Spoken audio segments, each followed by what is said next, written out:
यहाँ पे 0 से लेके 4 तक हमारे पास सिस्टम में कोई भी प्रोसेस नहीं था, तो यहाँ पे हमारा खाली चला गया। अब at time t is equal to 4 एक प्रोसेस है सिस्टम में P1 जिसका बर्स्ट ड्यूरेशन है 7 टाइम यूनिट्स का, और जाहिर है उसकी प्रायोरिटी जो भी हो, जो प्रोसेस पहले सिस्टम में मौजूद है उसको हमने जो है वो प्रेफरेंस देनी है, ठीक है। तो हमें जो है वो हमने at time t is equal to 4 पे P1 को हमने प्रोसेस शेड्यूल कर दिया। P1 को शेड्यूल किया तो उसकी बर्स्ट ड्यूरेशन 7 थी, तो from time t is equal to 4 to time t is equal to 11 हमारे पास P1 स्केड्यूल हो गया, ठीक है ना। और हमारा काम यहाँ पे हो गया, यहाँ पे हम लिख देंगे P1 स्केड्यूल हो गया हमारा फ्रॉम 4 टू 11, और ये हमारा P1 जो है वो कंप्लीट हो गया, उसकी रिमेनिंग उसका जो वो था वो कंप्लीट हो गया, ठीक है ना। हम ये कहेंगे दिस वन इज कंप्लीटेड, ठीक है ना। इसको हम जो है वो इसको 0 कर देते हैं, और ये हमारे पास चले, इसको हम जो है लिखने की जरूरत नहीं, P1 हमारा कंप्लीट हो गया, ठीक है ना। यहाँ पे अब हमें एक काम करना पड़ेगा। अब हमें at time t is equal to 11 which is this, हमें ये देखना पड़ेगा at time t is equal to 11, हमें ये देखना पड़ेगा कि कौन कौन से प्रोसेस सिस्टम में हैं, उनकी बर्स्ट ड्यूरेशन कितनी है और उनकी एज कितनी है, और इन दोनों को मिला के हमें प्रायोरिटी लिखनी पड़ेगी। तो हमें हर प्रोसेस की एज अब चाहिए, तो हम यहाँ पे एक कॉलम बनाते हैं जिसको हम कहेंगे एज, ठीक है। एज के साथ हम जो है वो अब थोड़ा सा गेम करेंगे कि एज जो है वो हर प्रोसेस की हमको लिखनी पड़ेगी, और वो हम काटते हुए चले जाएंगे। तो आसान है, ये तो हमारा जो एज जो है, ये हम एज की जगह पे ये वाला प्रोसेस हम पहले लिख लेते हैं कंप्लीटेड, ताकि हमारी कंफ्यूजन दूर हो जाए, ठीक है ना। This is one is completed at 11, ये हमने लिख दिया। अब हमारे पास at time t is equal to 11 तीन प्रोसेसेस हैं, process P2, P3 and P4, तीन प्रोसेसेस हैं, और इन तीनों प्रोसेसेस के अंदर हमें इनकी एज मालूम करनी है। तो इसके अंदर हमारे पास सीधा सीधा केस ये है, at time t is equal to 11 इसकी एज हमारे पास थी, इस वाले की एज हमारे पास क्या है, इस वाले की एज हमारे पास है 6 प्लस 5, यानी कि हमारे पास इसकी एज जो है वो 11 माइनस 11 में से उसका अराइवल टाइम माइनस कर दें तो हमारे पास एज आ जाएगी, ठीक है ना। Current time minus arrival time, ठीक है ना। एज का सिंपल सा हम यहाँ लिख भी लेते हैं, age is equal to current now minus arrival time, ये हमारे पास एज आ गई किसी भी प्रोसेस की। तो अब at time t is equal to 11 पे हम लोग मौजूद है, यहाँ पे आपके सामने है, हमें एज मालूम करनी है P2, P3 और P4 की।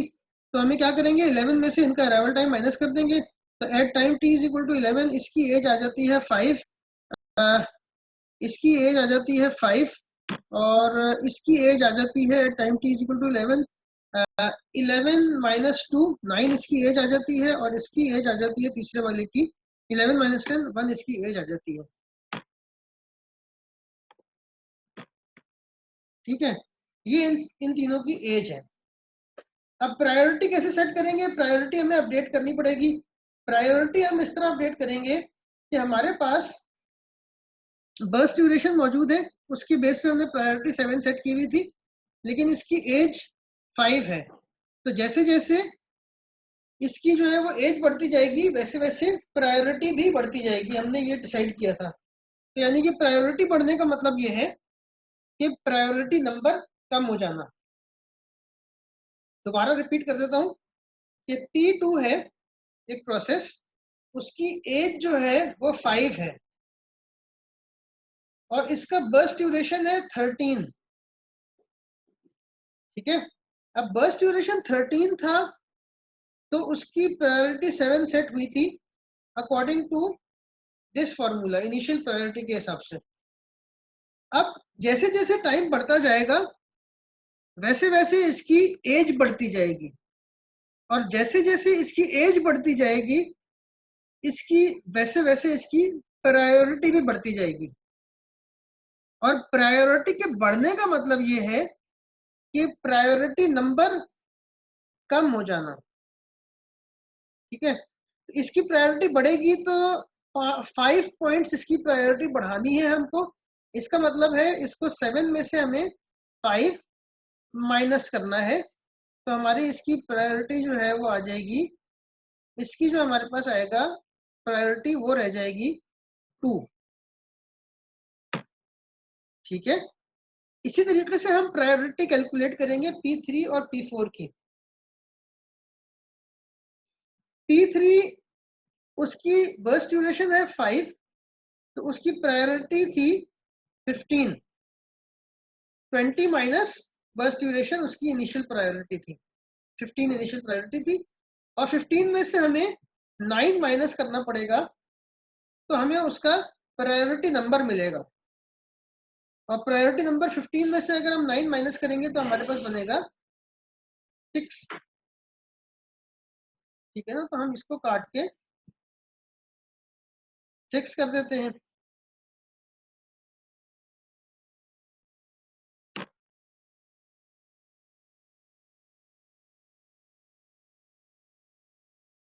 अच्छा, यही काम P4 के केस में करते हैं तो हमें पूरी तरह समझ में आ जाएगा।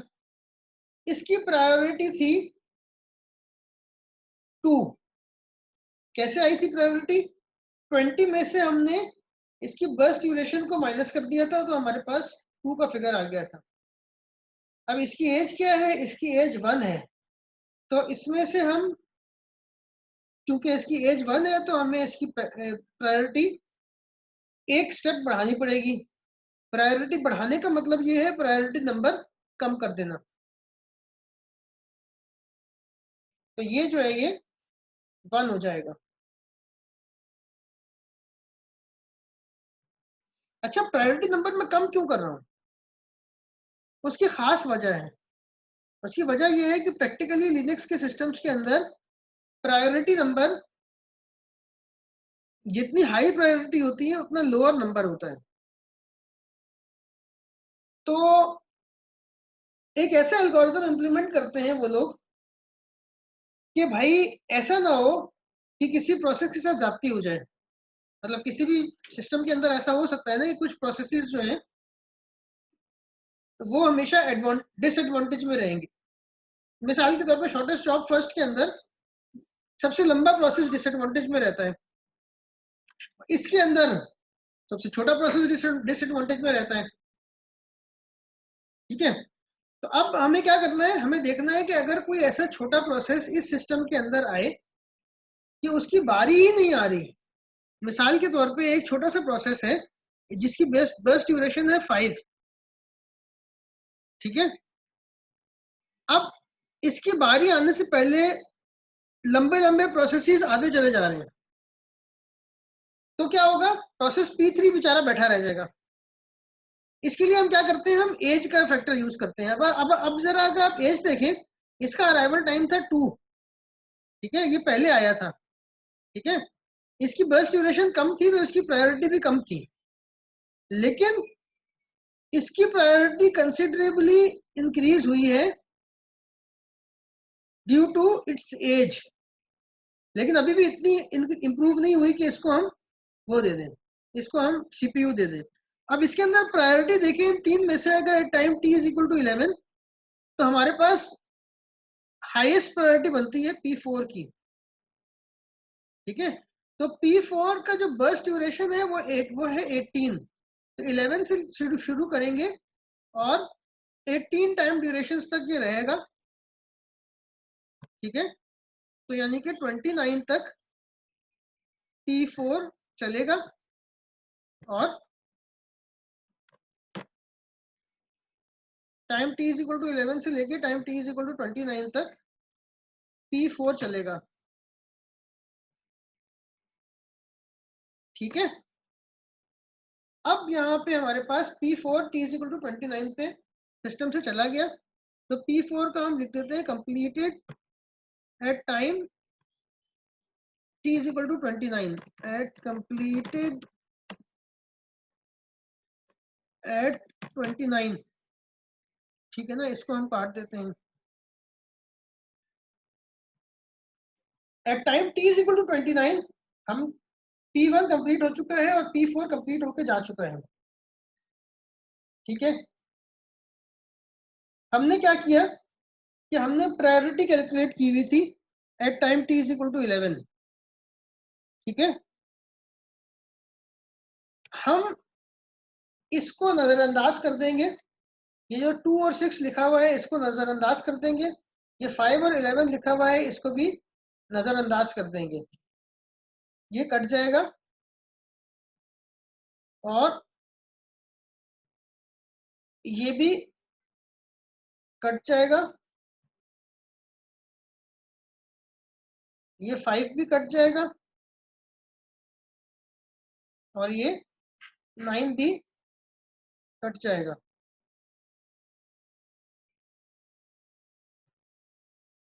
अब इनकी एज हमें लिखनी है at time t is equal to 29। At time t is equal to 29 process P2 की एज क्या है, 29 माइनस 6 इज इक्वल टू 23। ठीक है, at time t is equal to 29 process P3 की एज क्या है, 29 माइनस 2 27। ठीक है, ये एज आ गई। अब हमें क्या करना है, इसकी जो इनिशियल प्रायोरिटी थी उसमें से इसकी एज को माइनस करना है, यानी हमें 7 में से ये जो 7 लिखा हुआ है हमारे पास P2 के अंदर, इसकी इनिशियल प्रायोरिटी 7 थी, उसमें से हमने एज को माइनस करना है। ठीक है, तो 7 माइनस 23 हमारे पास क्या बनता है, 7 minus 23 is always equal to minus 16। ठीक है, तो हमने माइनस 16 यहाँ पे लिख दिया। इसी तरीके से P3 के केस में हम क्या करेंगे, हम कहेंगे initial priority was 15, initial priority was 15, we will write 15 minus age, initial priority minus age, initial priority minus age, 15 minus 27 is minus 12।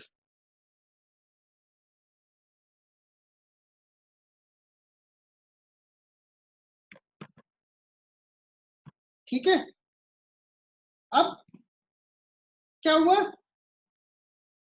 इसमें से बड़ा नंबर कौन सा है, -12। बड़ा नंबर -12 है, इसका मतलब इसकी प्रायोरिटी कम है। छोटा नंबर -16 है, इसका मतलब इसकी प्रायोरिटी ज्यादा है। तो हम P2 को पहले स्केड्यूल कर देंगे क्योंकि उसकी प्रायोरिटी ज्यादा है, उसका नंबर प्रायोरिटी नंबर कम है, इसका मतलब इसका प्रायोरिटी ज्यादा है। याद रखिएगा हम लोग यहाँ नेगेटिव नंबर्स में डील कर रहे हैं, नेगेटिव नंबर्स में -16 छोटा होगा, -12 बड़ा होगा। तो हमारी इसकी बर्स्ट ड्यूरेशन थी 13 टाइम यूनिट्स, तो हम क्या करेंगे, यहाँ से स्टार्ट लेंगे और 13 टाइम यूनिट्स हम जो है वो आगे जाएंगे और यहाँ से हम 42 तक इसको कंप्लीट कर देंगे प्रोसेस P2 को।